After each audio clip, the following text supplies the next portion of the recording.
For the first time since the ceasefire took place between Israel and Hezbollah, the militant group has fired 2 projectiles towards Israeli-occupied territory amid repeated strikes by Israel, bringing the ceasefire agreement under shadows. The Lebanese authorities reported that at least 11 people died and 3 were left injured from Israeli strikes as Tel Aviv's military said it struck dozens of Hezbollah targets throughout Lebanon. The exchange of fire, which took place between the two warring factions, has led the ceasefire agreement brokered by the United States in a fragile position. Beirut residents even told Reuters that they heard drones flying overhead at low altitudes in the evening. Both sides have accused each other of ceasefire violations, while the Hezbollah projectiles targeted Israeli military's positions in Shebaa Farms area, and the Iran-backed militant group termed it as defensive warning strike.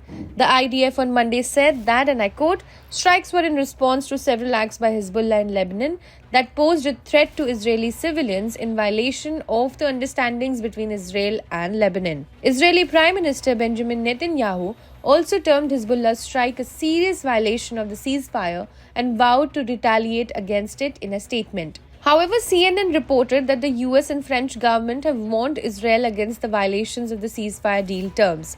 According to a statement from a source in the United Nations peacekeeping force in Lebanon, UNIFIL, Israel's violation of the ceasefire agreement with Lebanon goes up to approximately 100 times.